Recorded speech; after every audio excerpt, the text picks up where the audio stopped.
Lui, c'est le mulot du pommier. Il habite juste à droite du chemin, en entrant dans le petit potager familial du Moulin Neuf. Il entend tout, il sent tout, il voit tout. Elle, c'est Annick, la jardinière, une géante, 40 fois plus haute et 2000 fois plus lourde que le mulot.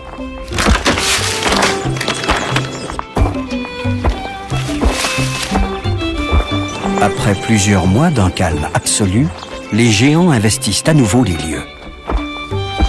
Pour l'instant, tout se passe à l'intérieur de la petite serre en verre, au centre du potager. Dès qu'il s'agit de jeunes légumes, Annick ne plaisante jamais. En Bretagne, les nuits d'avril sont encore fraîches.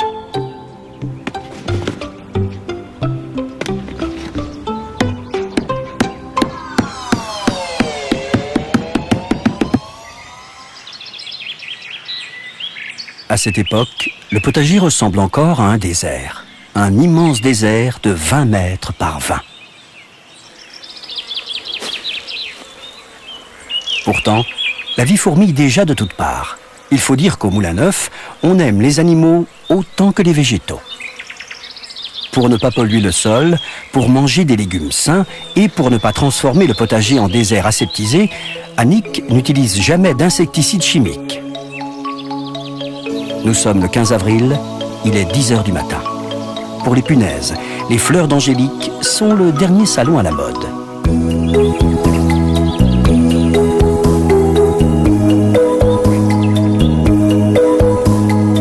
Dans ce salon, on ne cause pas. On est là pour le sexe et rien que pour ça.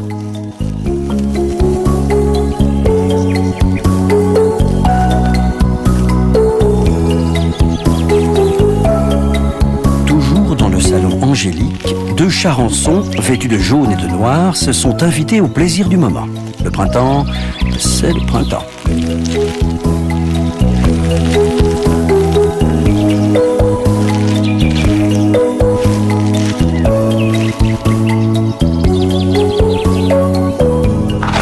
Annick affirme que les graines sont des petits œufs, version végétale. Pour qu'ils puissent faire leurs premiers pas dans leur vie de jeunes légumes, elle les dépose un par un dans de petits pots de terre.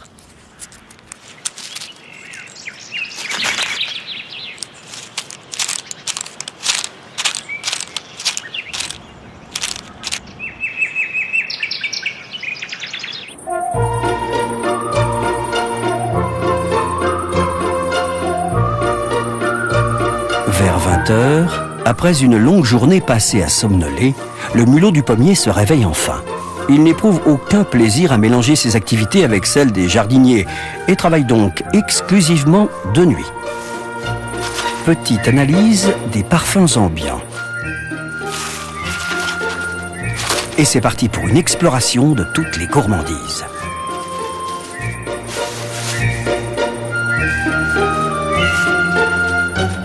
Les yeux servent à éviter les obstacles. Le nez, lui, est le véritable guide gastronomique de la soirée.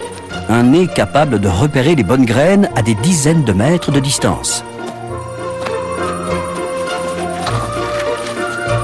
Ce soir, pour le mulot du pommier, la petite serre est une boulangerie de luxe en soirée porte ouverte.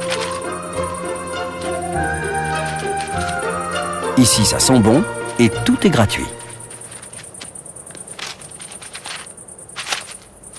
Ça sent la graine. Ça sent même toutes sortes de graines. Haricots, courges, maïs, petits pois, en libre service intégral.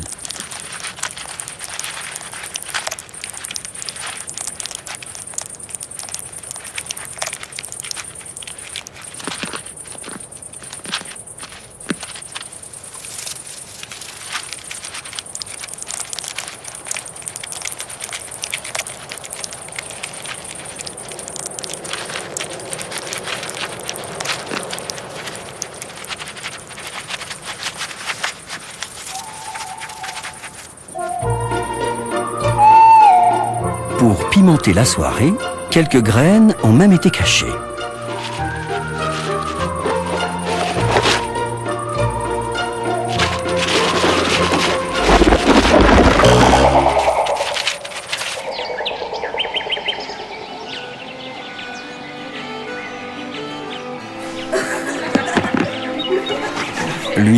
L'homme aux grosses chaussures, c'est Philippe, le jardinier.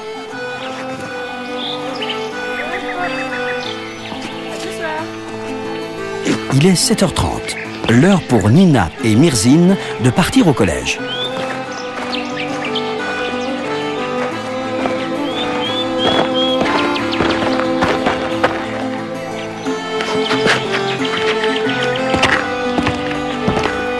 La météo annonce une petite semaine de beau temps. Philippe va pouvoir s'adonner à son passe-temps favori, le potager familial. Au programme, semis en pleine terre.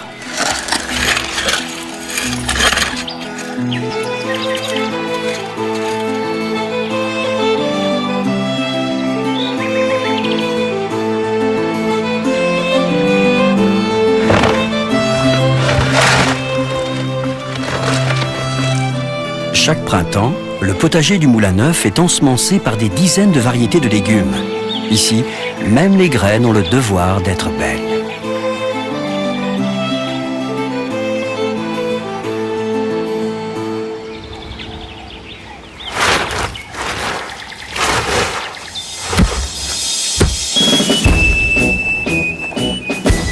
Dans le même temps, Annick s'est rendu compte qu'à cause du mulot, elle a perdu 18 graines. À l'heure des semis, le petit vandale a la tâche un peu trop facile. Pas question donc de lui permettre d'autres orgies gastronomiques nocturnes. Pas question non plus de le tuer.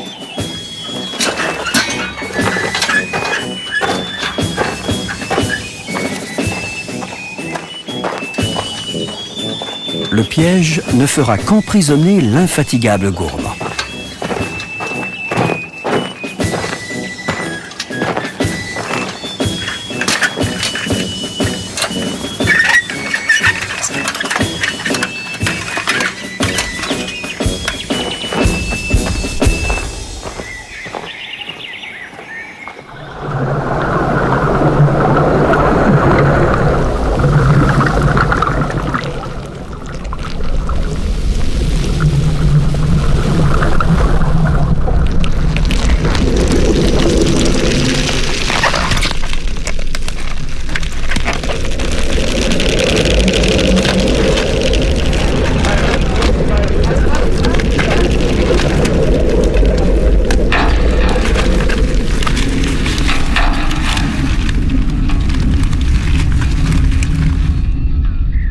Une semaine plus tard, les premières graines se sont déjà transformées en superbes bébés légumes.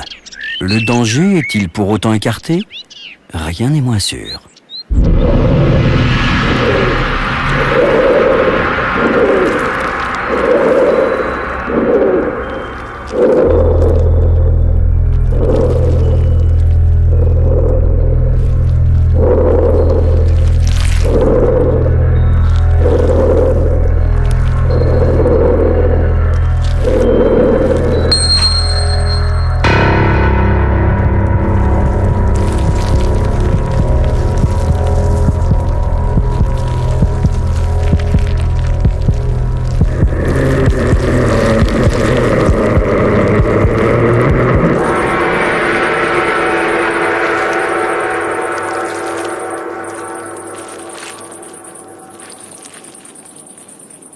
Affamés par l'hiver, les limaces sont à l'affût de la moindre jeunesse végétale.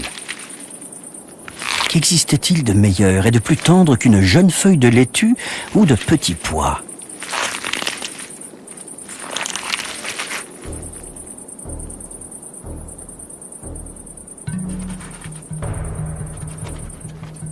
À quelques mètres de là, un habitué des lieux est aux anges. Ses narines, son cerveau sont imprégnés d'une odeur aussi enivrante qu'hypnotique, le gruyère. Comment lui résister?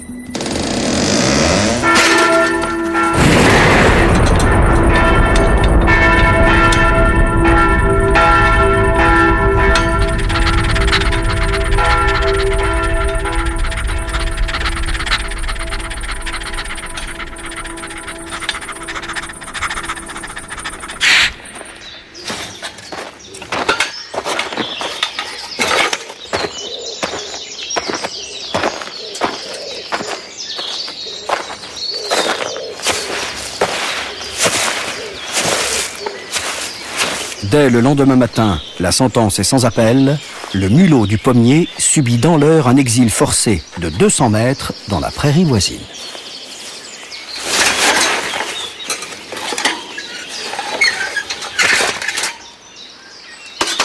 En aucun cas, Annick y tient beaucoup. Il n'a le droit de revenir dans le potager du Moulin Neuf ou dans ses environs immédiats.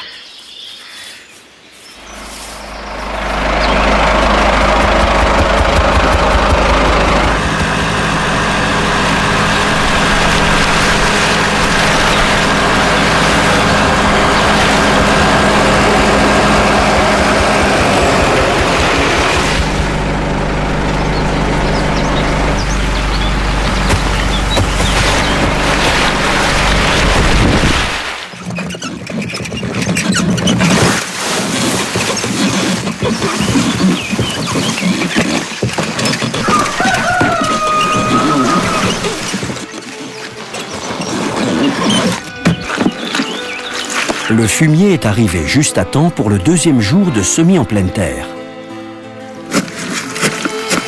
Philippe peut planter tout ce qu'il avait prévu.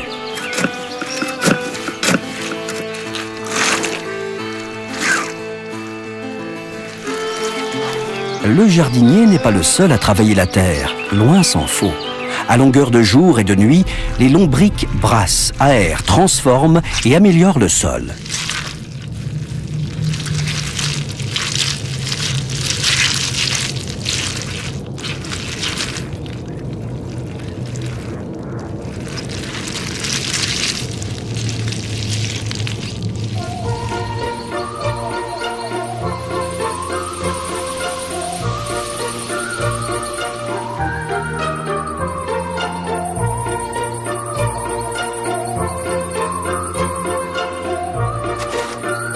Le 24 avril, à 20h10, après une journée d'errance dans les herbes de sa prairie d'exil, le mulot du pommier retrouve déjà la trace de son potager préféré.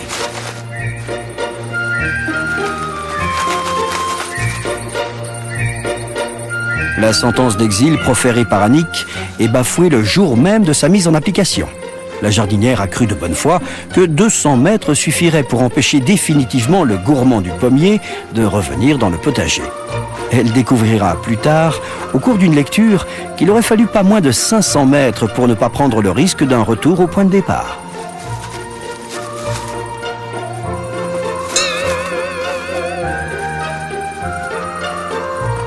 Oh, c'est lourd! Tiens, on passe par là.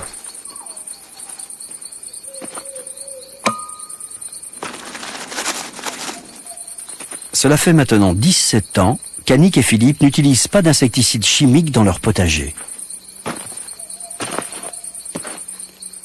Viens voir. Oh, ça a l'air calme.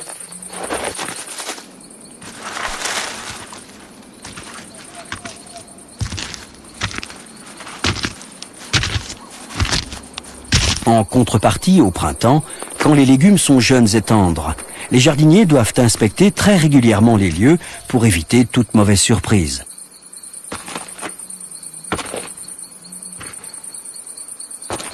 Ce soir-là, le potager est le théâtre d'une immense limace party, totalement illégale.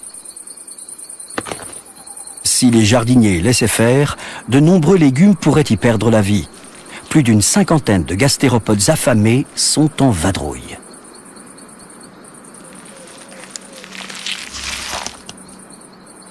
Les contrevenants sont systématiquement embarqués. Tout comme le mulot, ils seront exilés dans la prairie voisine. Leur vitesse de déplacement ne leur accordera aucune chance de récidive.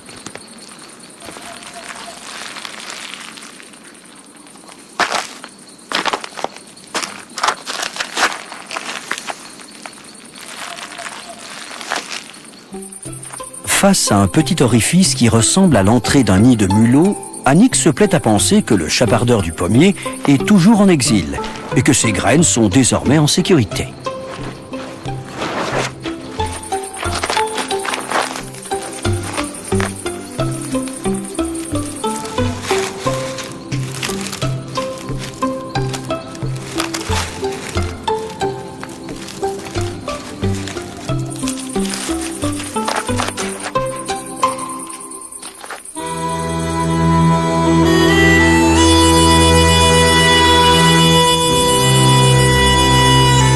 printemps, des mois de mai et de juin, voit le potager du Moulin Neuf devenir de plus en plus haut, de plus en plus dense, de plus en plus vert.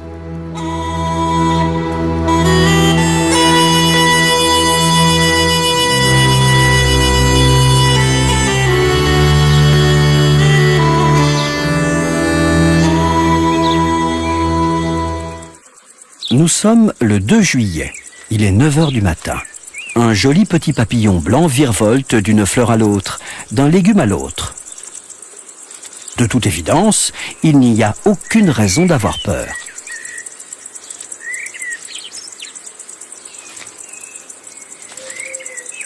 Pourtant, le danger guette.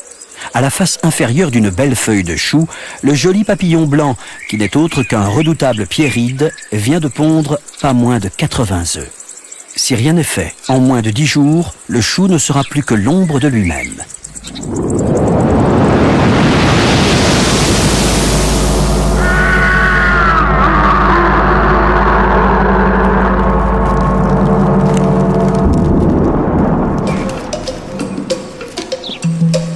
Car une fois les œufs éclos, les 80 chenilles ne pensent plus qu'à une chose, manger du chou.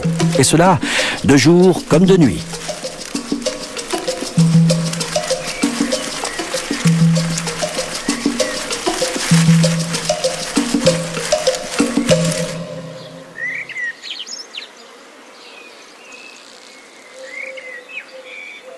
Comment se débarrasser de ces 80 gloutonnes, sans avoir à les récupérer à la main ou à leur assonner force insecticide qui tuerait alentour des centaines d'animaux innocents ou amis des légumes?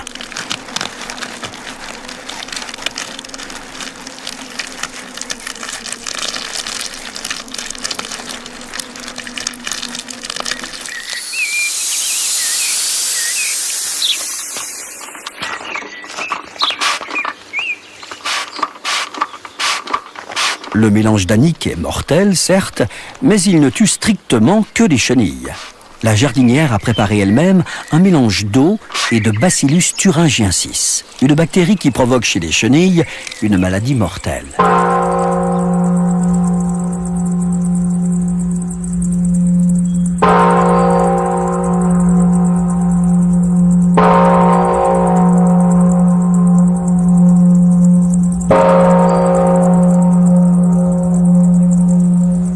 Grâce au Bacillus thuringiensis, tout autre animal qu'une chenille qui se promènera sur un chou traité aura la vie sauve.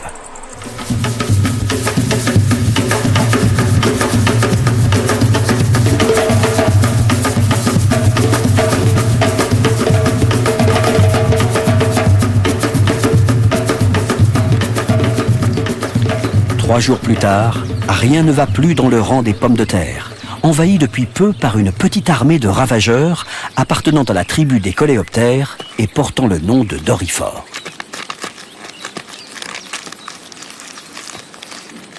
L'escouade présente sur le terrain a une double mission. Premier objectif, engloutir la plus grande quantité de feuilles de pommes de terre en un minimum de temps. La nature est bien faite, l'appétit des envahisseurs est sans limite.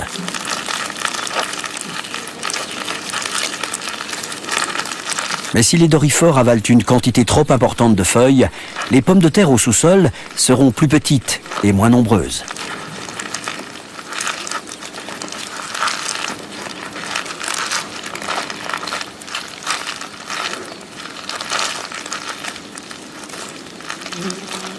Deuxième objectif des envahisseurs, se reproduire le plus vite possible pour saturer la zone en éléments actifs. La nature est encore bien faite. Entre les repas, les recrues de sexe masculin ne pensent qu'à s'accoupler. Opération périlleuse s'il en est, car cette fois-ci, la nature un peu glissante du terrain ne leur facilite pas la tâche.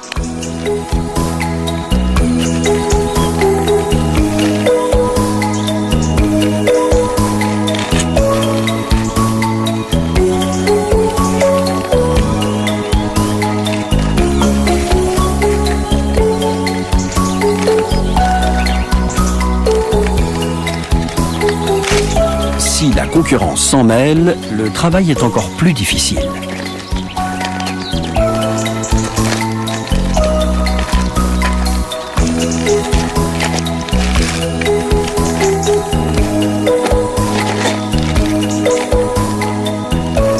lentement, l'acharnement vient à bout de toutes les résistances.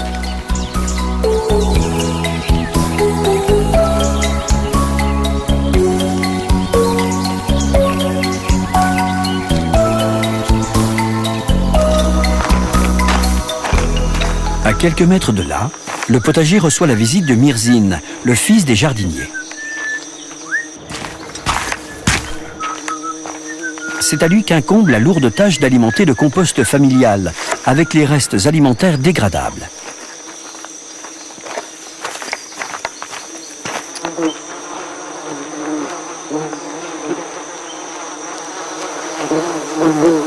Le compost est une véritable usine de recyclage. Plus on descend dans ses profondeurs, plus les légumes se dégradent, pour finalement aboutir à un terreau de grande qualité qui rivalisera sans conteste avec les meilleurs fumiers.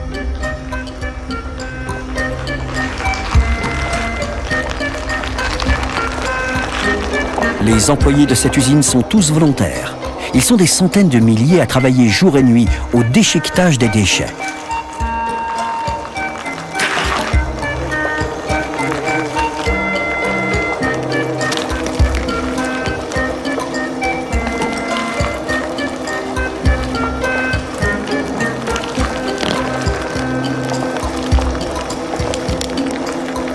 Les meilleurs éléments de cet atelier souterrain sont sans conteste des lombrics spécialisés, que l'on ne rencontre pas en pleine terre.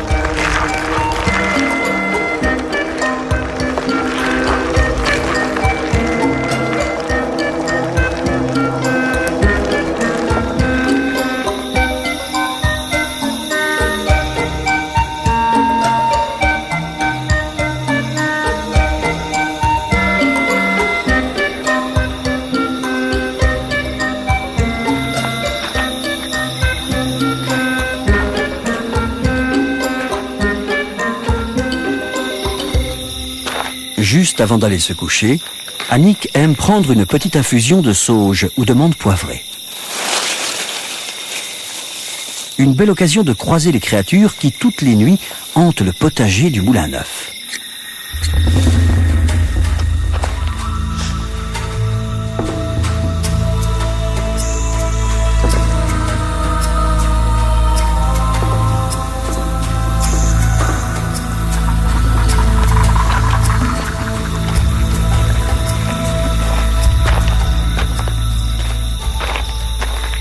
Comme tous les soirs, une grosse femelle crapaud est en vadrouille, à la recherche de proies en tout genre. En nettoyant le potager de certains nuisibles, les crapauds et les grenouilles sont d'excellents assistants jardiniers.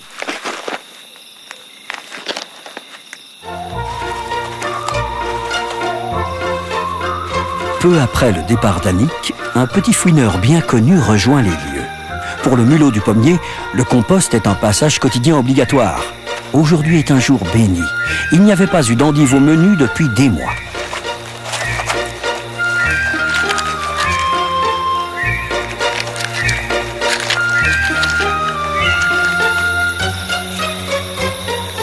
La dégustation va cependant être interrompue par une petite averse nocturne.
Nous sommes le 14 juillet, il est 18 h. Annick et Philippe ont abandonné le potager pendant 3 jours pour partir en vacances.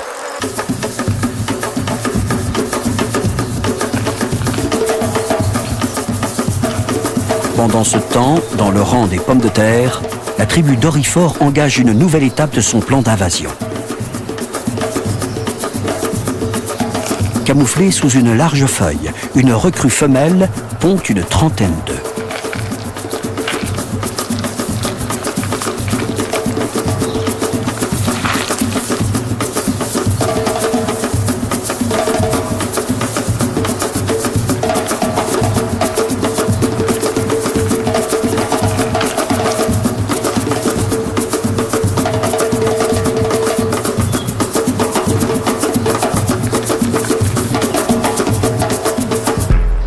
Ni vu, ni connu.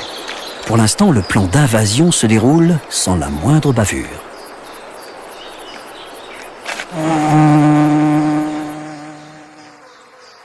À 20 mètres de là, juste derrière la serre de verre, des fausses chenilles appartenant à la tribu des Tentraides grignotent les feuilles d'un petit noisetier. Au moindre coup de vent, se croyant agressées, elles s'adonnent à des contorsions de groupe et se croient soudain invulnérables.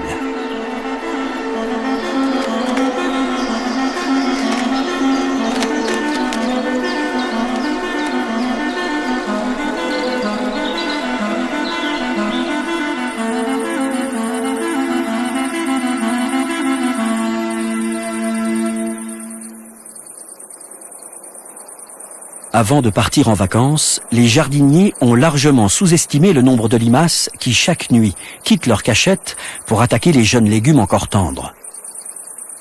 En ce moment, le carré des carottes est leur restaurant de prédilection.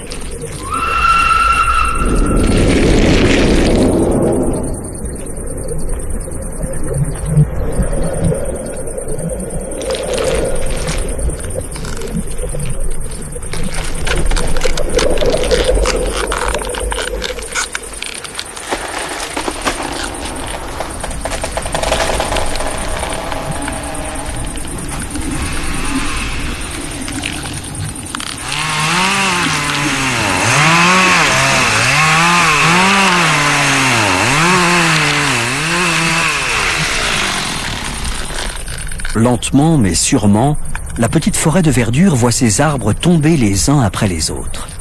Si les jardiniers ne reviennent pas rapidement, certains plants de carottes pourraient ne pas s'en remettre.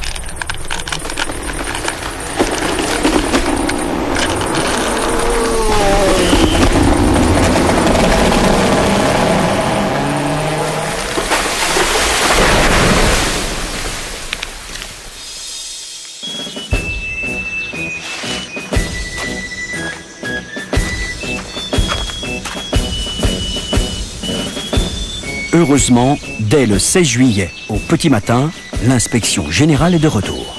Dans le rang des pommes de terre, Annick repère immédiatement quantité de trous illicites qu'elle attribue immédiatement à des exactions doriforiennes. La contre-attaque est immédiate, simple et sans parade. Le ramassage systématique de tous les adultes en présence.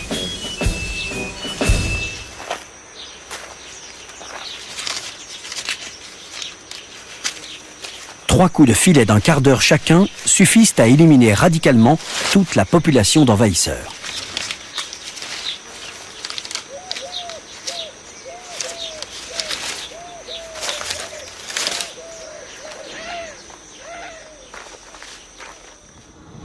temps, un tout petit centimètre carré oublié permet à la tribu d'Orifort de ne pas perdre la partie.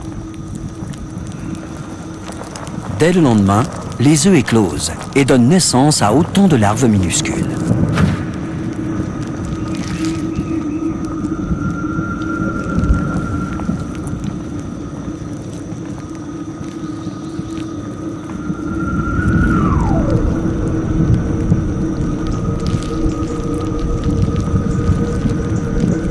Leur mission consiste à dévorer le plus possible de feuilles de pommes de terre, avec d'autant plus de passion et de concentration qu'à l'inverse de papa et maman, elles n'ont aucun intérêt pour le sexe.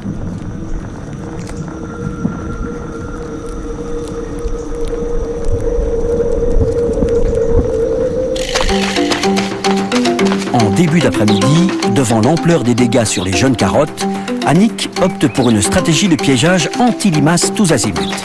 Première série de pièges, les planches à patates. Les tranches de pommes de terre sont les appâts, la planche, le couvre-chef, que les limaces vont adopter pour se cacher au petit matin.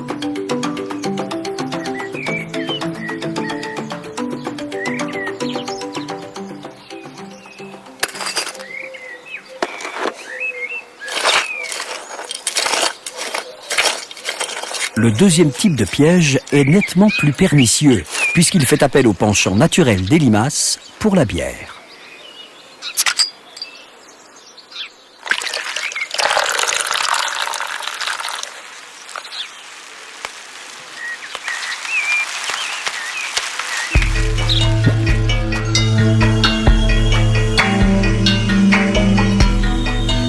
Le soir même, sur la route des carottes, nombre de limaces quittent le droit chemin pour aller au bistrot.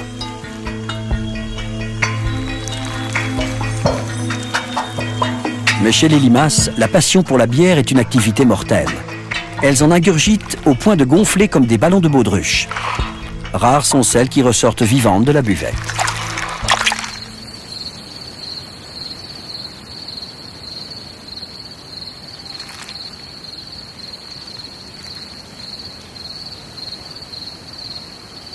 Les planches à patates sont également en pleine ébullition.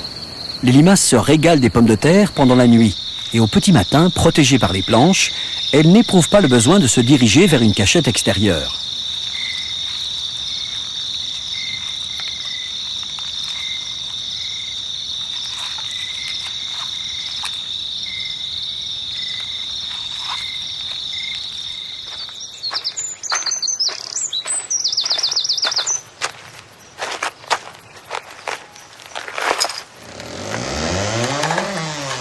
Fini les sorties nocturnes.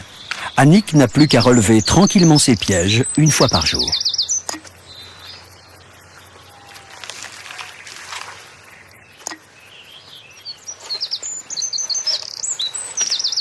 Après un court séjour en bocal de verre, les gastéropodes seront exilés dans une prairie voisine.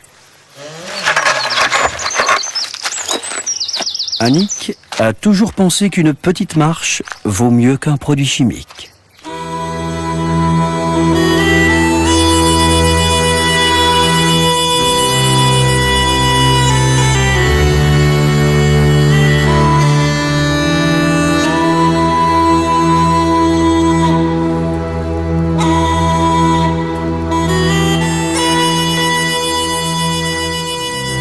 Pendant les 2 dernières semaines de juillet, aucune attaque sérieuse n'affecte le potager du Moulin Neuf. Jusqu'au jour où Annick découvre que des trous tout neufs aèrent à nouveau les feuilles de pommes de terre. Rien d'étonnant à cela. Les larves de Dorifort sont désormais aussi grosses et voraces que leurs parents.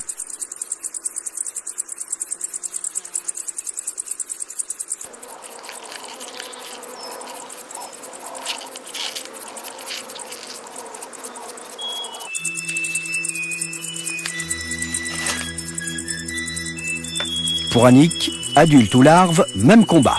La jardinière antichimique opte une fois de plus pour la stratégie du ramassage systématique. 3 récoltes de quelques minutes suffiront à éradiquer la totalité des petits ravageurs.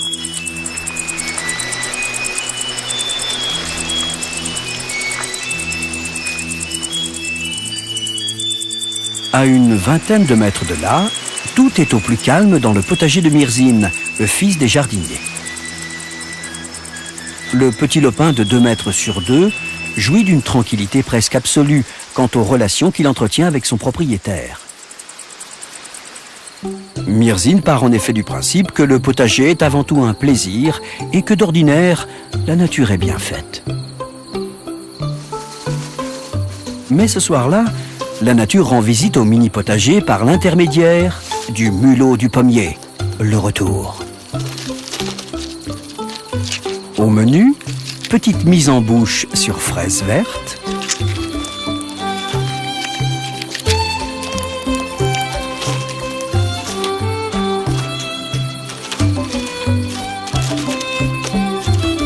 ensuite, plat de résistance sur fraises mûres.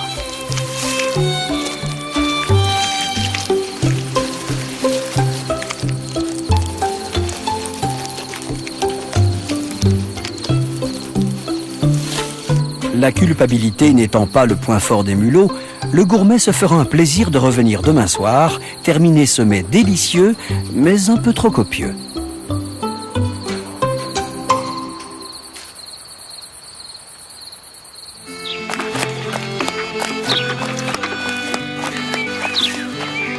Nina, la fille des jardiniers, est nettement plus fleur que légumes.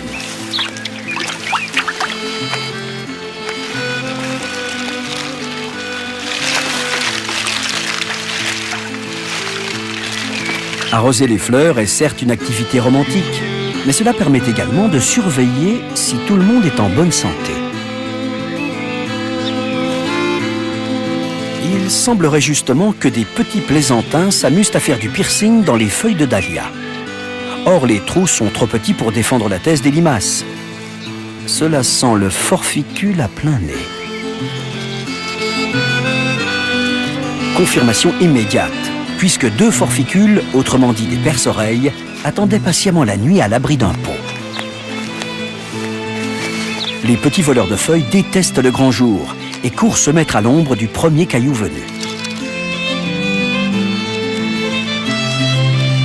2 minutes plus tard, Nina est de retour, les armes à la main. Mais au potager du Moulin Neuf, l'artillerie lourde n'a pas le droit de citer. La jeune jardinière a opté pour la stratégie des sacs de couchage pour perce-oreilles. Ils n'entreront en activité que lorsqu'il fera nuit.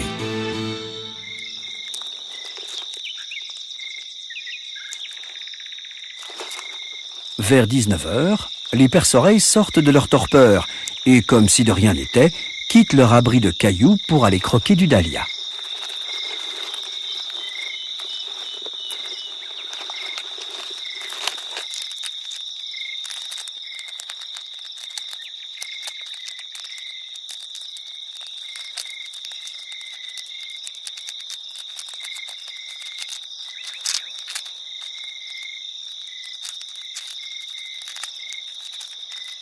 Au petit matin, une fois rassasiés, les perce-oreilles rejoignent le sol, rêvant déjà à l'abri qui les préservera de la lumière jusqu'au soir.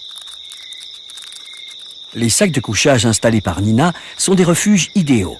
À l'inverse des vulgaires cailloux, ces hôtels de luxe sont agréablement ventilés et éliminent tout risque d'inondation.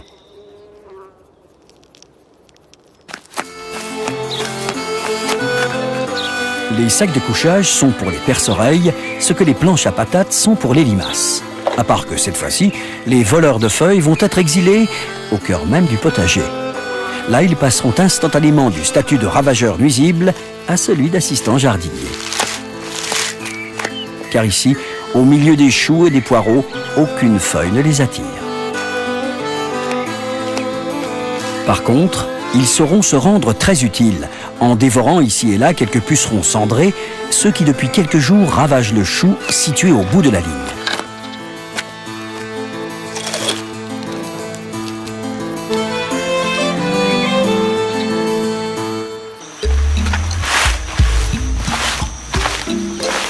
À 25 mètres de là, dans son potager personnel de 4 mètres carrés, Mirzine s'apprête à effectuer la première grosse récolte de l'année.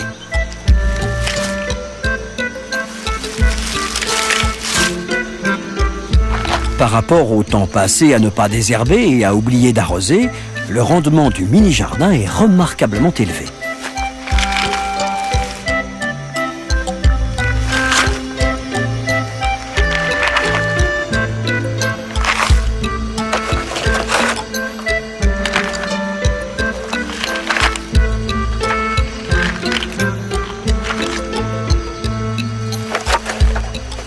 La maigreur excessive de certains légumes ne pourrait en aucune manière remettre en cause les compétences du propriétaire des lieux. Nous dirons qu'il s'agissait d'un test et que les carottes seront superbes dans 2 ou 3 semaines.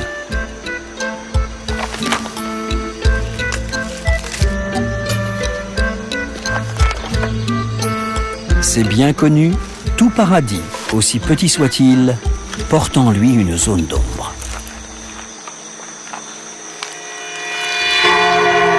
Mais aujourd'hui, l'ombre est un véritable défi à la joie de vivre. Elle ose s'attaquer là où ça fait le plus mal, la gourmandise.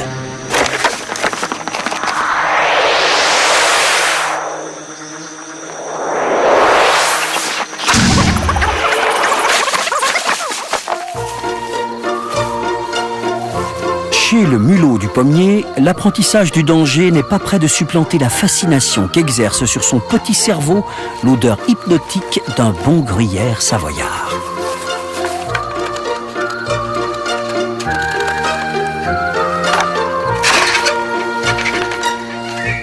Mais au Moulin Neuf, passé le stress de la fermeture des portes, les pièges sont une partie de plaisir. Le fromage est toujours là et personne ne peut plus entrer pour tenter de vous l'enlever.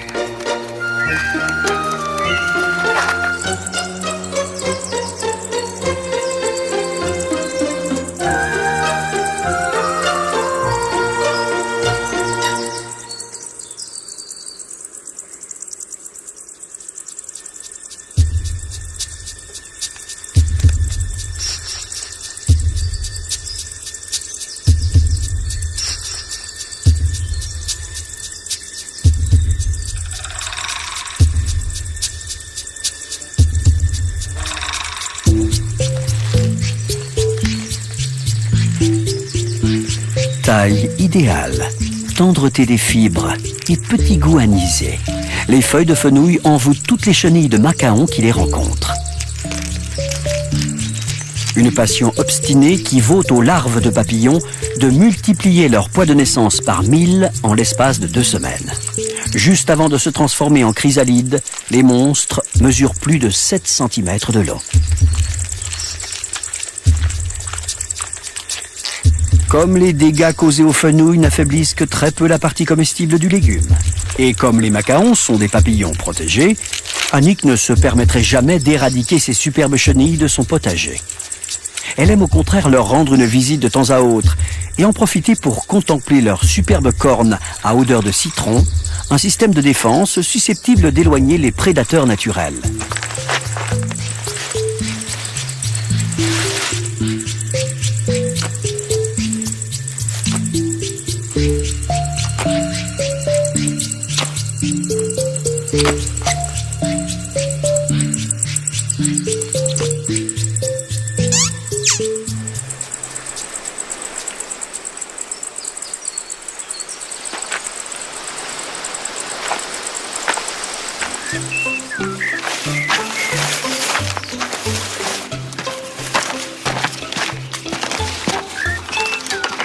Pour la 2e fois de la saison, le mulot du pommier se trouve embarqué dans un voyage organisé avec baptême de la route en prime.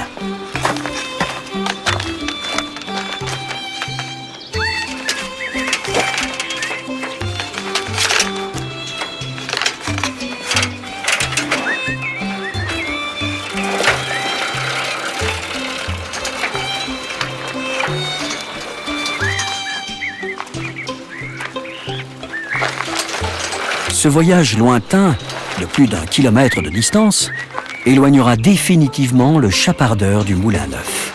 Il devra désormais survivre en rase campagne des minuscules graines d'herbes sauvages.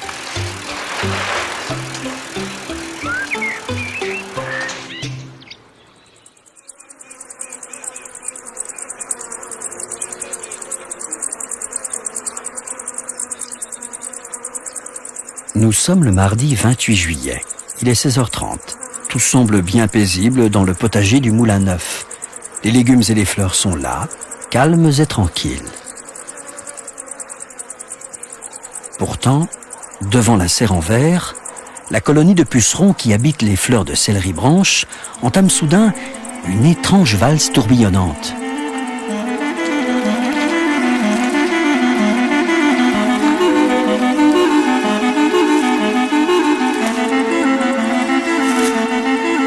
Fièvre du mardi soir? Joie spontanée de vivre? Chaleur excessive? Pas le moins du monde. Le danger guette tout simplement. Un danger mortel, habillé de rouge et porteur de 2 petits points noirs.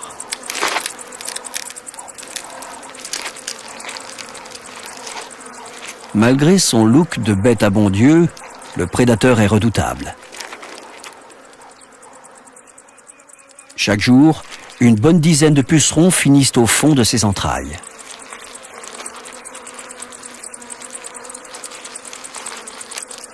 Amie du jardinier, la coccinelle est bien la bête à bon Dieu, mais pas le dieu des pucerons. Au cœur d'un potager sans traitement chimique, les animaux sont partout. Plus ils sont nombreux, plus on a de chances de voir un insecte assistant jardinier s'attaquer à un ennemi des légumes. Mais les lois animales sont loin d'être aussi tendres que celles des jardiniers. Fini les prélèvements en douceur et les exils touristiques dans les prairies environnantes. Dans la jungle sauvage du potager, des centaines de guerres naturelles ont lieu chaque jour sur autant de champs de bataille qui s'appellent choux, carottes ou artichauts. En combattant les légions des mangeurs de verdure, des centaines d'animaux deviennent, sans le savoir, les meilleurs amis des jardiniers.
Nous sommes le 5 août, il est 14 heures.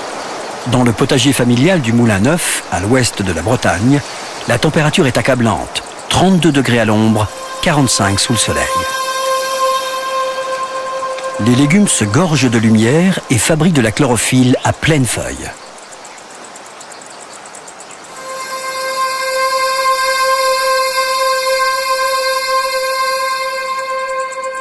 Cette année, le potager est aussi beau que généreux.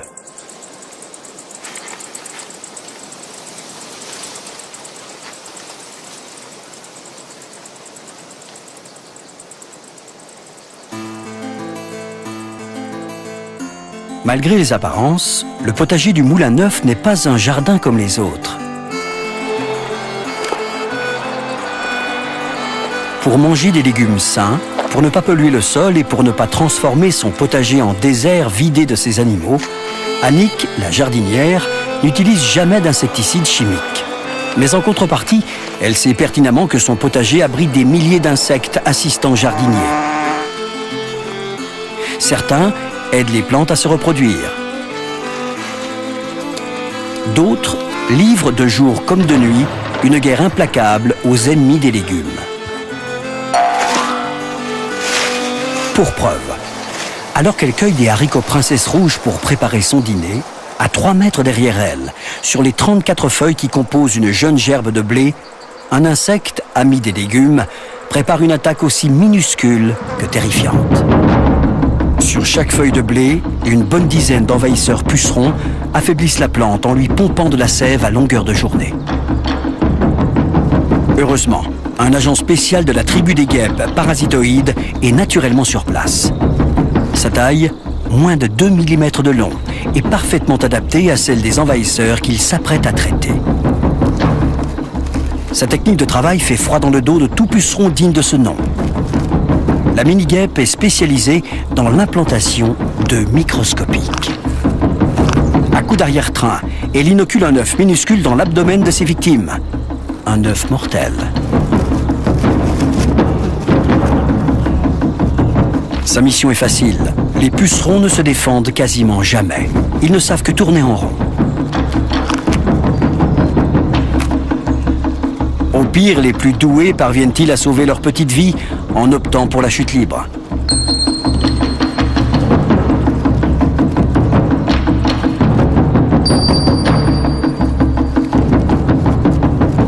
Au cours de sa vie, chaque guêpe peut inoculer entre 2 et 300 pucerons.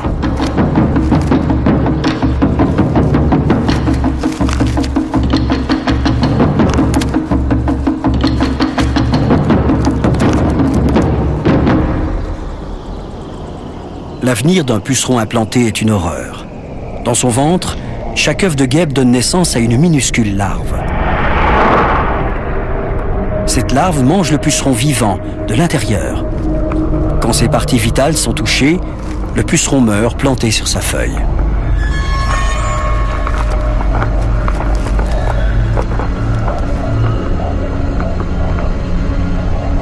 Toujours à l'intérieur du corps du puceron, la larve se métamorphose ensuite en guêpe adulte. Puis, par un beau matin, une fois la métamorphose totalement terminée, la nouvelle guêpe quitte la momie de puceron qu'elle habite.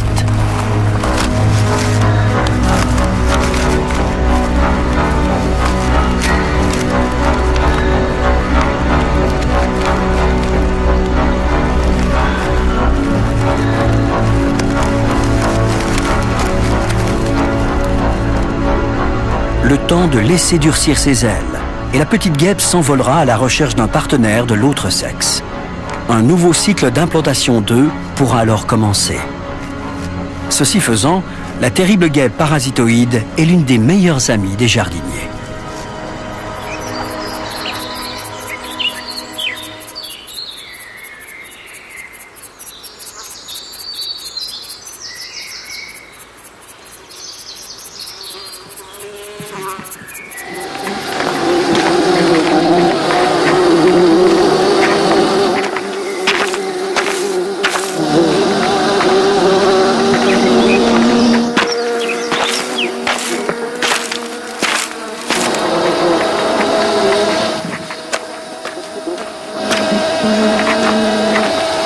Le lendemain matin, Annick, la jardinière, apporte un cadeau tout neuf aux légumes de la Grande Serre.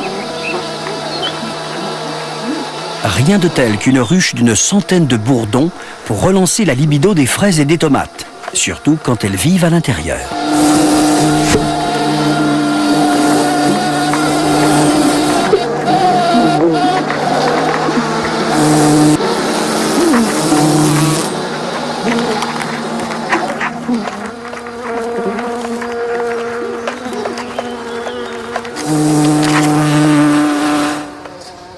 À peine la porte est-elle ouverte que les habitants de la ruche ne pensent plus qu'à une chose, butiner.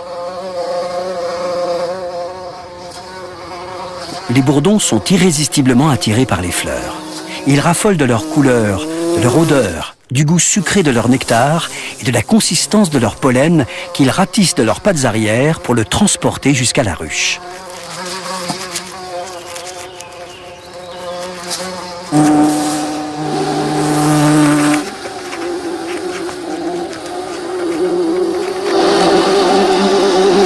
De retour à la maison, le pollen est mélangé avec de la salive et devient le repas exclusif des larves qui résident dans les alvéoles.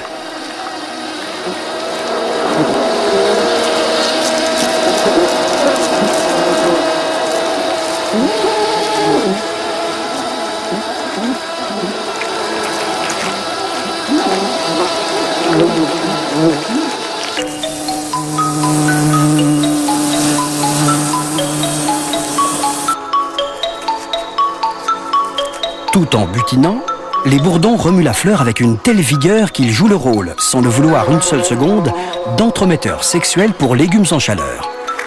Sans cet accouplement par insectes interposés, les fraises et les tomates seraient moins belles et moins nombreuses.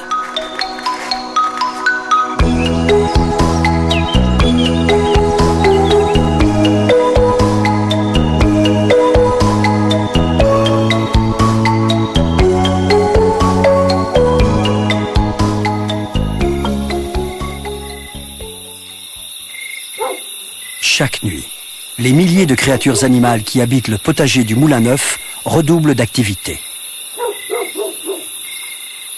Profitant de la douceur estivale, amis et ennemis des légumes s'activent et à la moindre occasion, s'affrontent. Entre les blettes et les pommes de terre, le jeune chou du bout de la ligne est totalement asphyxié par une redoutable colonie de pucerons cendrés. Ils sont des centaines à lui sucer la sève en permanence.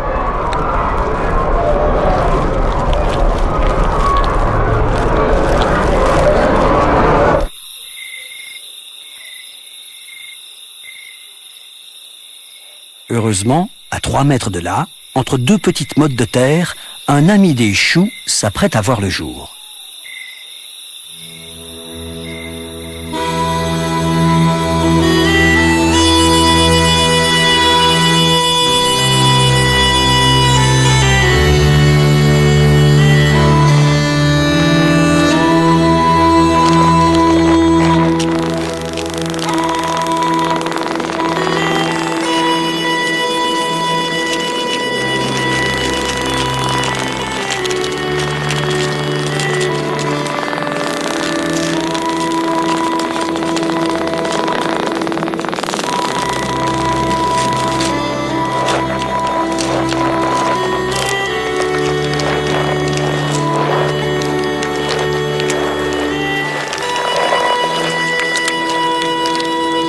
Un chrysope, autrement dit une demoiselle aux yeux d'or, vient de réussir la première étape de sa naissance.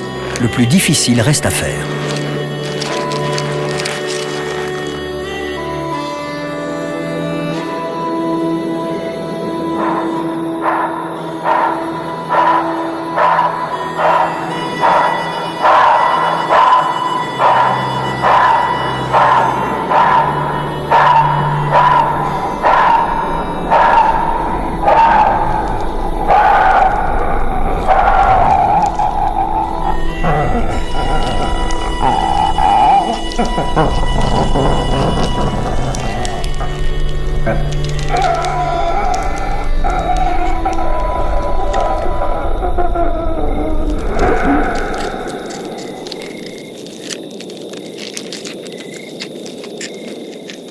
Libérée de son enveloppe, la demoiselle aux yeux d'or commence sa vie d'adulte.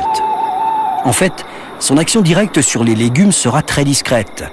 Mais ces larves issues des œufs qu'elle s'apprête à pondre seront par contre de remarquables assistants jardiniers.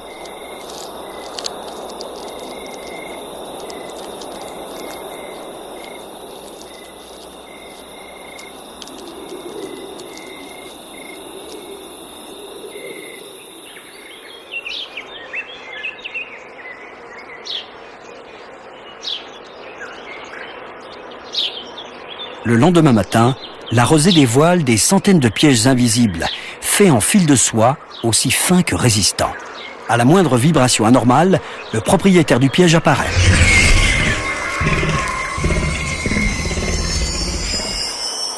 Les araignées sont de remarquables assistants jardiniers. Plus il y en a, plus le potager est protégé.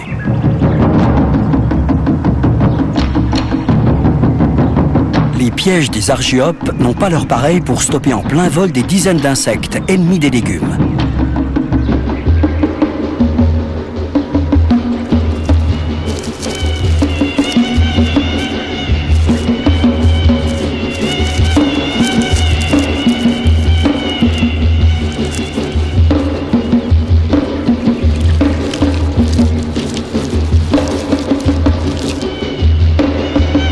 Mais les animaux assistants jardiniers sont incapables de régler à eux seuls tous les problèmes du potager. Les légumes sont des végétaux sélectionnés par l'homme, donc plus fragiles que les plantes sauvages. Régulièrement, l'intervention du jardinier est nécessaire.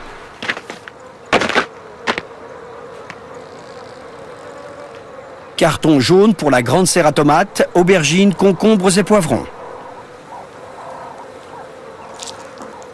Les mouches blanches sont de plus en plus nombreuses sur les papiers collants que Philippe, le jardinier, a déposés pour déceler facilement la présence de ces ravageurs quelque peu encombrants. Chaque année, c'est la même histoire. Les mouches blanches attaquent d'abord les tomates.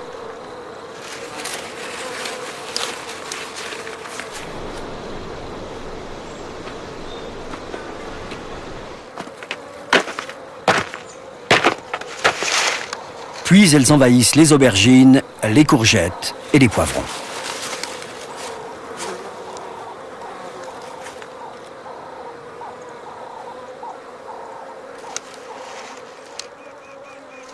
Leur présence est une véritable malédiction.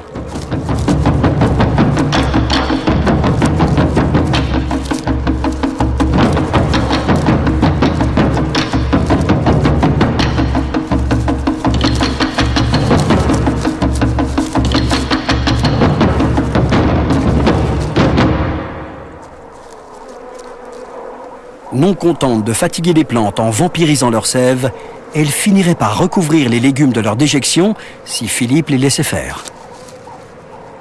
La difficulté, c'est qu'elles se reproduisent à toute vitesse. Elles pondent leurs œufs sous les feuilles, des œufs qui se transforment en larves, elles-mêmes suceuses de sève. Ces larves se transforment ensuite en mini-cocons, les pupes, desquels naîtront les mouches adultes.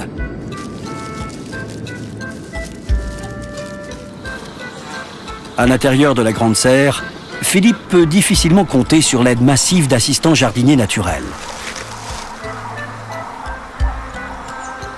Sur les feuilles de courgettes, il est ravi de découvrir quelques dizaines de punaises Macrolophus, de redoutables ennemis des mouches blanches. Le seul problème, c'est qu'elles ne sont pas assez nombreuses pour assurer un travail véritablement efficace d'assainissement du lieu.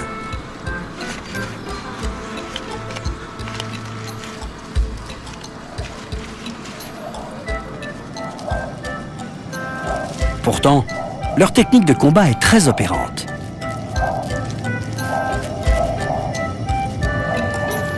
Les punaises Macrolophus raffolent des larves de mouches blanches. À l'aide de leur rostre effilé, elles les tuent en leur transperçant le corps pour leur gober tout le liquide qu'elles contiennent.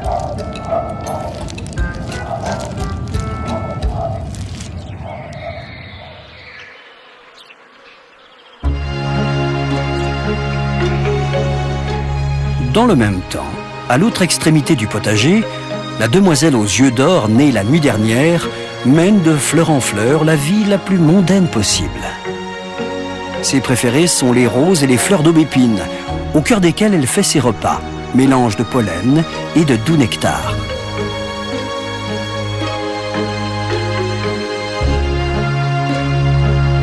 À peine a-t-elle pris le temps ce matin de convoler en juste noces.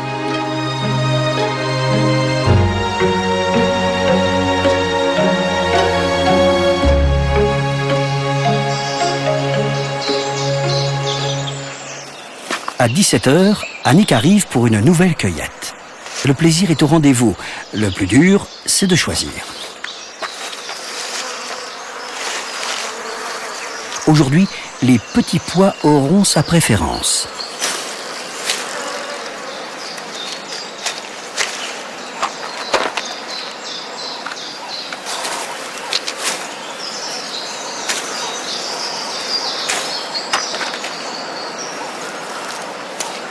Alors qu'Annick est totalement absorbée par son travail gastronomique, la demoiselle aux yeux d'or délaisse la compagnie des fleurs pour celle des choux.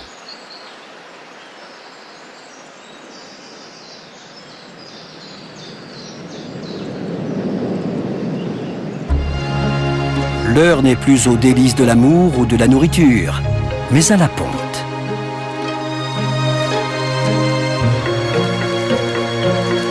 Mais pour une demoiselle, coller de simples œufs sur la face verte des feuilles, comme le font les coccinelles ou les doryphores, serait d'une banalité sans nom.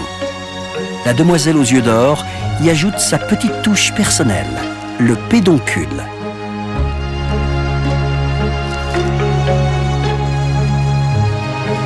C'est, perché au bout d'une petite baguette de quelques millimètres, que les œufs attendent l'heure de l'éclosion.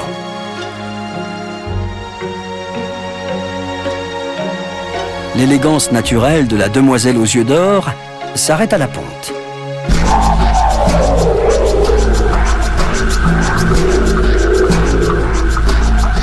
En effet, le fruit de ses entrailles est un véritable outrage à la distinction innée de ses parents.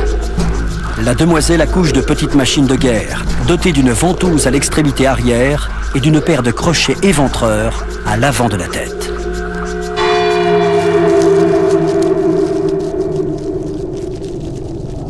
Quelques heures après la sortie de l'œuf, la créature enjambe l'espace qui la sépare de la feuille de chou sur laquelle elle a été pondue. Dès lors, elle se met instantanément dans la peau de son personnage de larve tueuse et impitoyable, prête à transpercer tout puceron qui croiserait son chemin.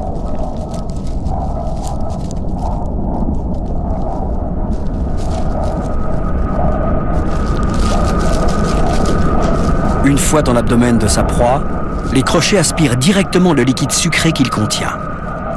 Après avoir aspiré ainsi une centaine de pucerons, la larve se fabriquera un cocon pour se métamorphoser à son tour en demoiselle adulte.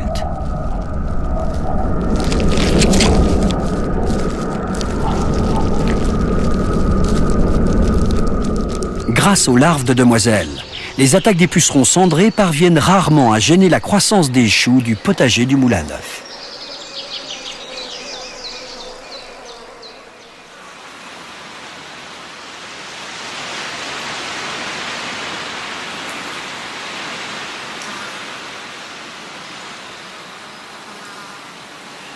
Intrigué par l'attaque massive des mouches blanches, Philippe poursuit toujours son inspection de la grande serre. À 18h10, le jardinier découvre que les ravageurs ont même colonisé le petit pot de ses piments rouges préférés. Ce n'est plus supportable, il faut agir.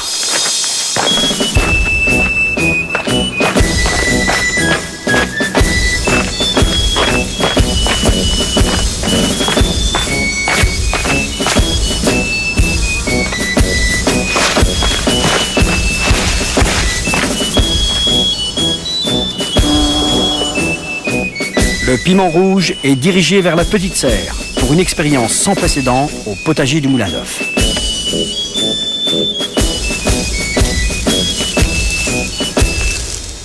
Chez un fournisseur spécialisé, Philippe a fait l'acquisition d'un petit bocal renfermant plus d'1 millier d'agents spécialisés dans l'élimination systématique de la mouche blanche.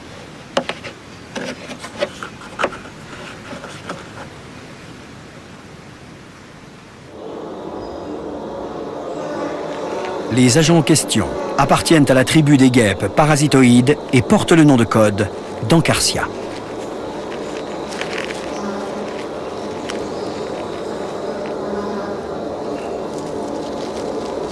Leur ventre jaune renferme leurs armes secrètes, des centaines d'œufs.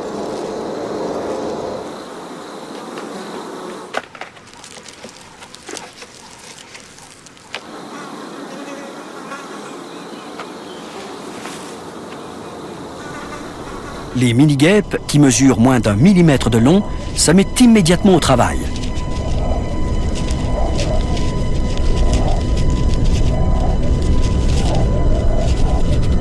Les guêpes Ancarcia tournent délibérément le dos aux mouches blanches adultes et se dirigent d'un pas décidé vers leurs larves.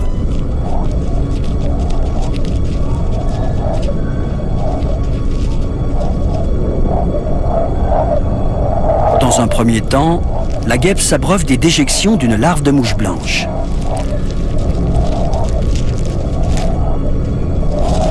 Avant de lui monter dessus pour lui planter dans le corps son aiguille abdominale et lui inoculer insidieusement un œuf microscopique.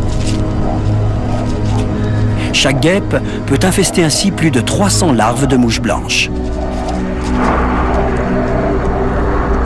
Dans un premier temps, la larve de mouche blanche infestée ne mourra pas, mais elle nourrira dans son ventre la larve de mini-guêpe. Plus tard, la larve de mouche blanche se transformera même en mini-cocon. Mais au lieu d'être blanc, il sera noir. Il ne servira pas à la métamorphose d'une mouche blanche, mais à celle d'une guêpe encarsia.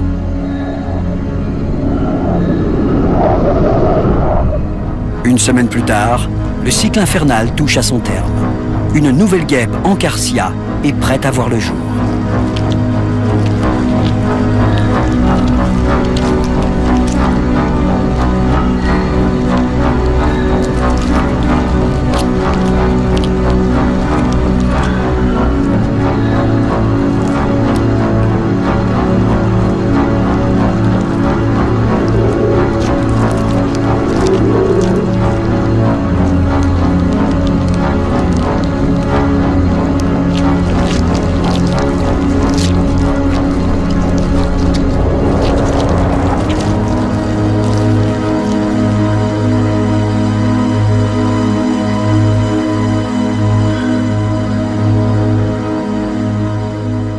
Quant aux mouches blanches du piment rouge, en moins d'une semaine, elles sont totalement éradiquées.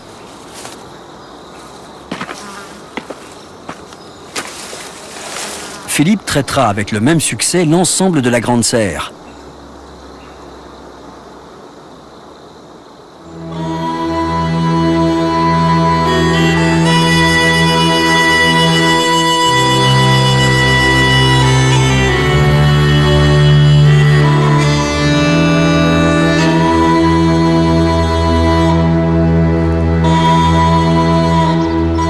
Nous sommes le 26 août, il est 18 h. Le potager du Moulin Neuf est au summum de sa beauté.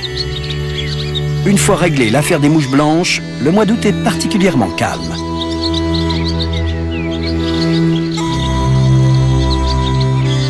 Pourtant, un nouvel habitant du potager arrivé la nuit dernière a bien décidé de rompre cette longue trêve estivale. Un individu dont les légumes pressentent déjà le danger et qui attend toujours la nuit pour entrer en activité. Le nouveau venu a installé ses quartiers juste entre l'oseille et le persil, à 30 cm de profondeur.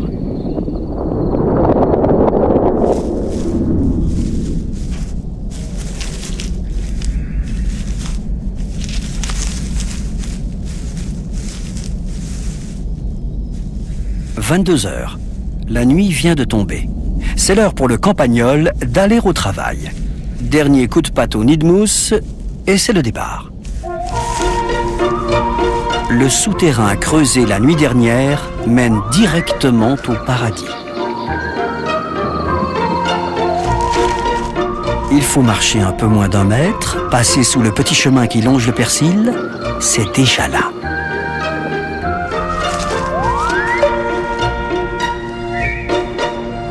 Le gisement est gigantesque. 10 mètres carrés de carottes en pleine croissance, en pleine santé. Il suffit de creuser cette terre toute molle dans la direction de l'odeur sucrée la plus forte, et c'est le gros lot assuré.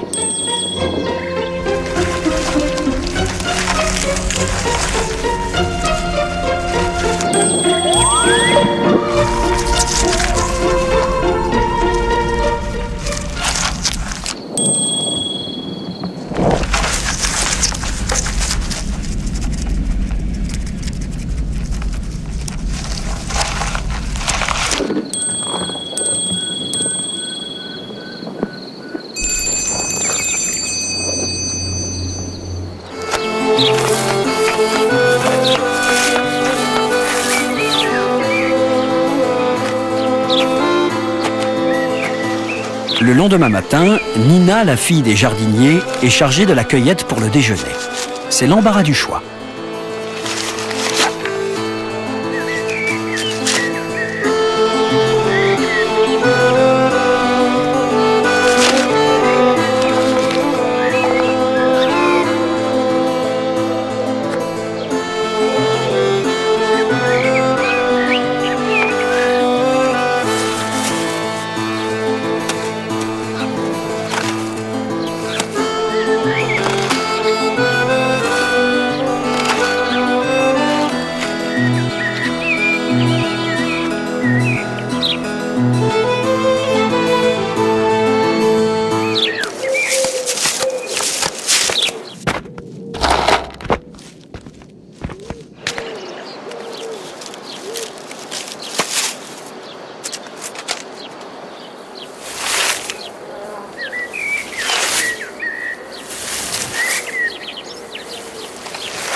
À 30 cm de profondeur et à 1,50 m de là, le sieur Campagnol digère son repas de carottes de la nuit.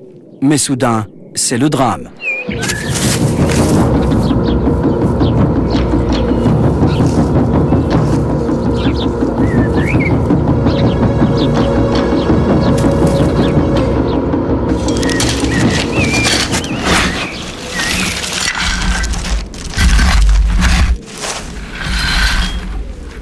Si rien n'est fait, les dégâts causés par le Campagnol peuvent être considérables. Nina opte immédiatement pour la stratégie du piégeage souterrain. Une fois la galerie repérée, un piège à clapet y est déposé dans l'axe exact de la route des carottes.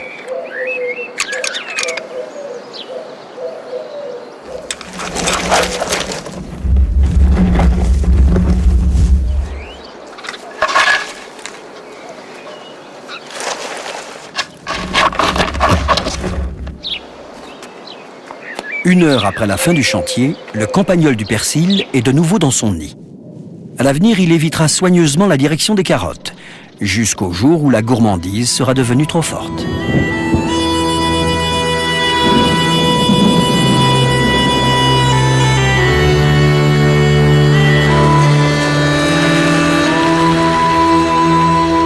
Fin août, le potager accueille les premiers orages de la saison.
Les 2 nuits qui ont succédé à la mise en place par Nina du piège souterrain, le Campagnol a soigneusement évité la zone, préférant d'autres explorations. Mais ce soir, n'y tenant plus, il décide de reprendre la route des carottes.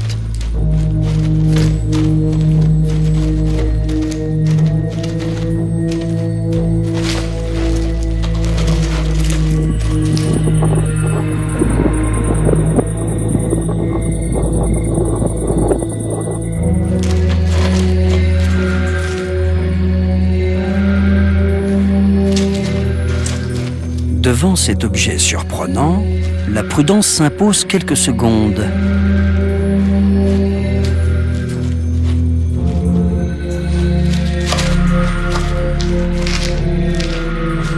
Mais là encore, la gourmandise est la plus forte. En fait, elle est le plus puissant allié des jardiniers.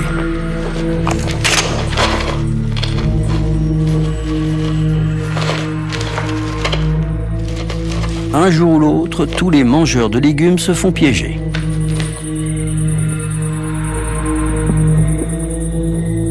Dès demain, Nina exilera le Campagnol du persil dans une prairie à quelques kilomètres de là. Fini les goinfreries faciles dans le potager familial.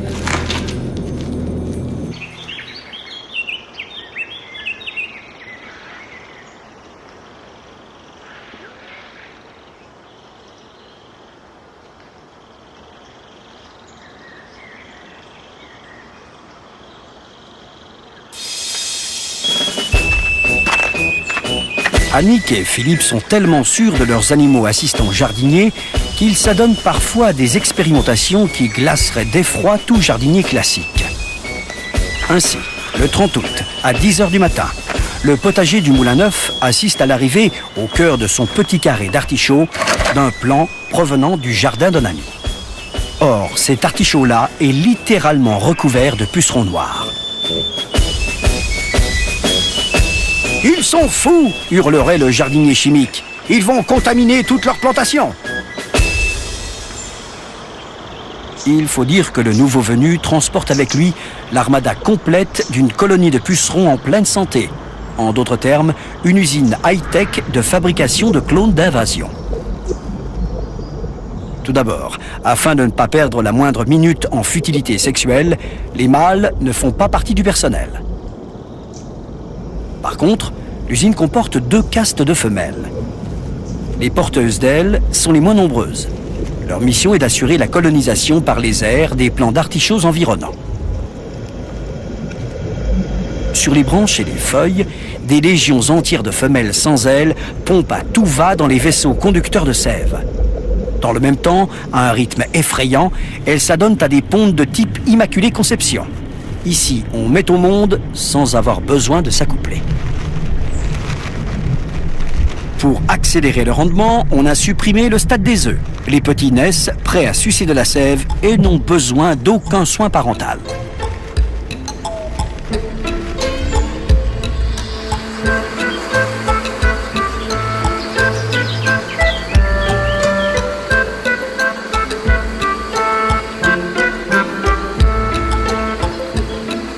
Deux jours plus tard, l'artichaut provenant du jardin voisin est la vedette toute catégorie des insectes amateurs de pucerons du potager du Moulin Neuf. Pas moins de 6 coccinelles à 7 points galopent sur ses tiges et ses fleurs, puisant à tout va dans l'immense troupeau des suceurs de sève.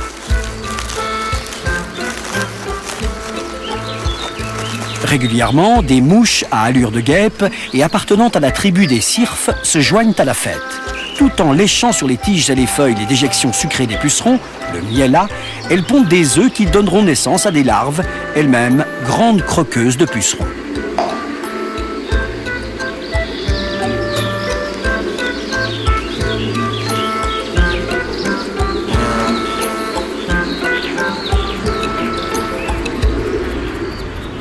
Dix jours après son arrivée, l'artichaut à pucerons a déjà perdu les 3/4 des ravageurs qui le recouvraient.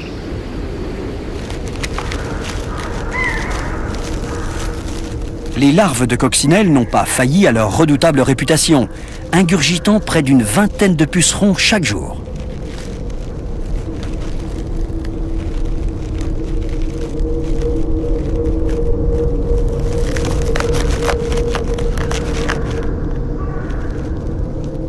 Entre 2 léchages de miella, les mouches cirfes se sont autorisées quelques pontes. Depuis, leurs larves ont effectué un excellent travail de nettoyage, tout particulièrement au niveau des fleurs, la partie comestible des artichauts.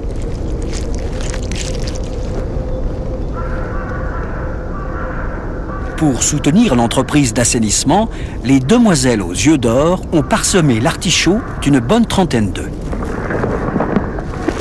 Les œufs se sont transformés en redoutables larves capables d'ingurgiter 10 à 12 pucerons par jour.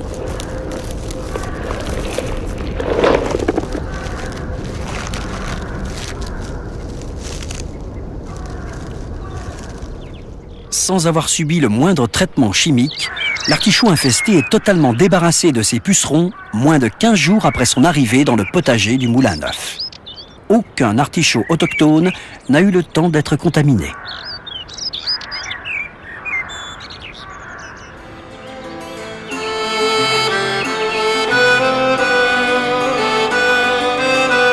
Nous sommes le 15 septembre, il est 16 h.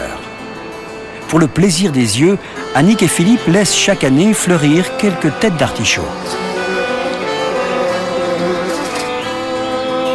Un plaisir que partagent également tous les bourdons des environs. Au menu, nectar et pollen à volonté.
Pendant qu'Annick termine sa cueillette, quelque chose d'étrange se passe sur le vieux pommier, à 6 mètres de là. En bout de branche, de nombreuses jeunes feuilles sont rabougries et repliées sur elles-mêmes.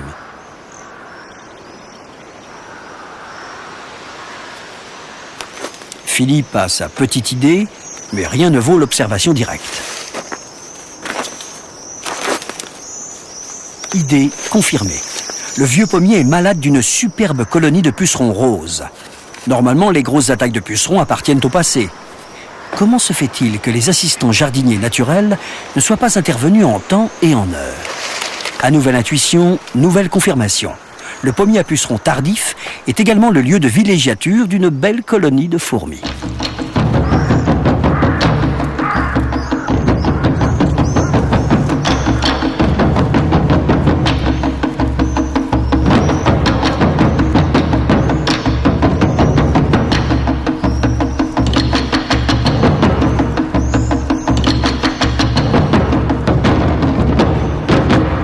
Le nid est situé à quelques mètres du tronc au cœur du talus. Une joyeuse autoroute à double sens relie le nid au vieux pommier.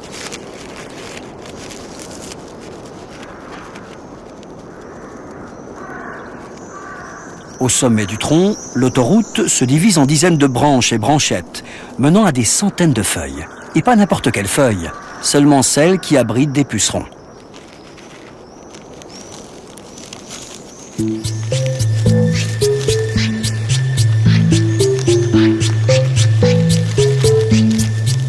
Mais les fourmis, pourtant réputées pour leur rapacité carnivore, sont avec les pucerons d'une délicatesse à toute épreuve. C'est à celle qui fera le plus de manières avec ses antennes. À l'évidence, au contact des pucerons du pommier, les fourmis prédatrices ont opté pour le végétarisme.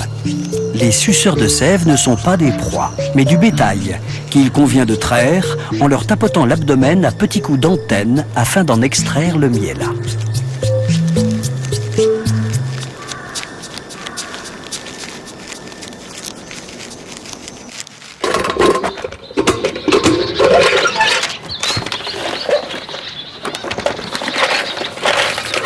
Face à la résistance des pucerons du vieux pommier, Philippe décide de tenter une dernière expérience. Comme à cette époque, les coccinelles sauvages ne pondent plus, le jardinier en a commandé quelques dizaines de larves par la poste.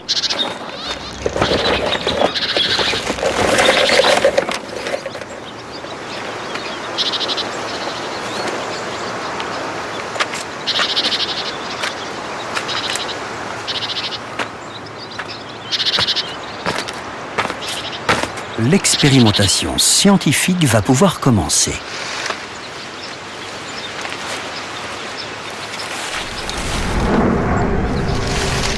Livrées sur support de pop-corn, les larves de la bête à bon Dieu devraient normalement partir immédiatement à la recherche de proies, en l'occurrence les pucerons.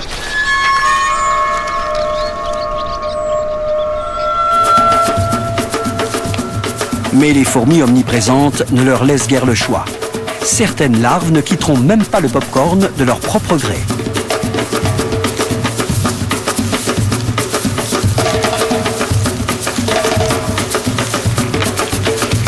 Quant aux quelques larves qui parviennent jusqu'aux feuilles à pucerons, elles doivent faire face à un comité d'accueil particulièrement hostile.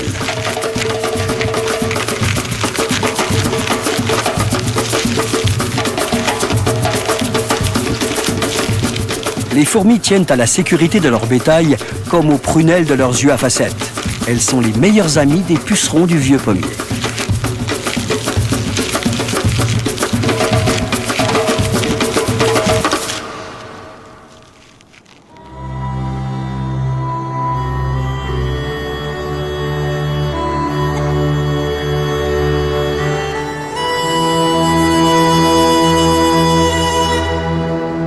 Mi-septembre, dans le potager du Moulin Neuf, les nuits plus longues commencent à fraîchir.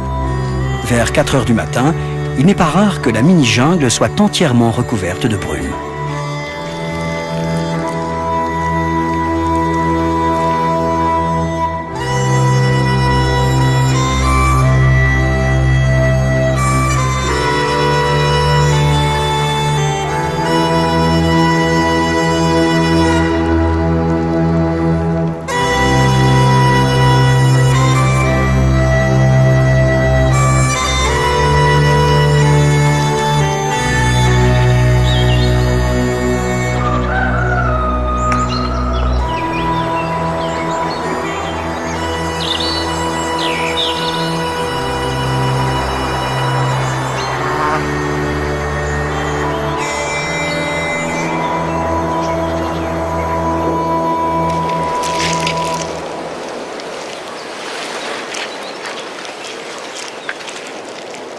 dernière étape de l'expérimentation sur pucerons du pommier, l'anneau de glu. En faisant scrupuleusement le tour du tronc, cet anneau bloquera définitivement l'autoroute à fourmis.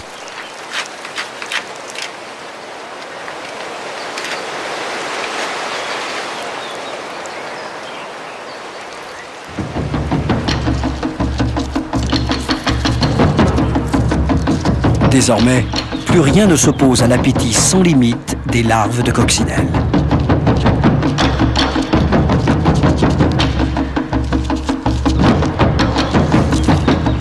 En moins d'une semaine, le vieux pommier voit disparaître une à une les colonies de pucerons qui tordaient désespérément ses jeunes feuilles.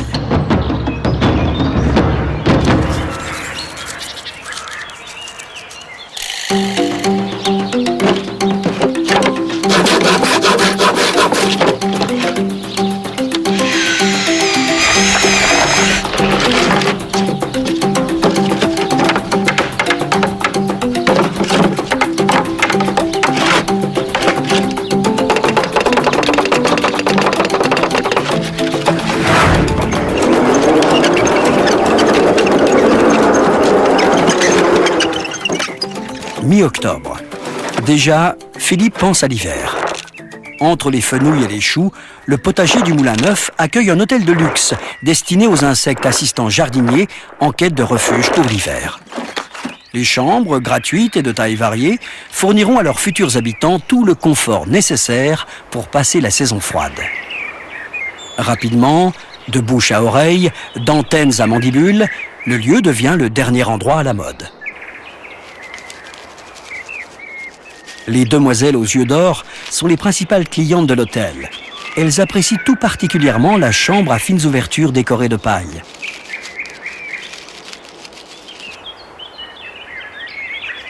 Une colonie de bourdons s'est même installée dans la suite royale, située au dernier étage du palace, pour quelques semaines seulement. À l'inverse des abeilles, seule la reine des bourdons survivra à l'hiver qui s'annonce.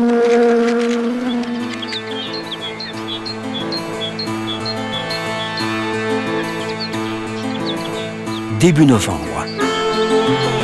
3 saisons viennent de se succéder dans le potager du Moulin Neuf, sans que les jardiniers n'aient eu besoin, une seule fois, de faire appel à l'arme chimique. À part quelques pertes minimes tolérées ici ou là, aucun ravageur n'a pu prospérer au point d'inquiéter la bonne santé des légumes. Finalement, le secret du potager naturel est simple. Plus il ressemble à une jungle miniature, plus les animaux amis des plantes seront nombreux à contrecarrer les projets destructeurs des ravageurs. Tout n'est donc qu'affaire de philosophie ou de choix. Le jardinier est seul à décider s'il veut mener une guerre d'extermination sans merci aux ennemis des légumes ou s'il préfère faire confiance à l'une des plus grandes vertus de la nature, l'équilibre.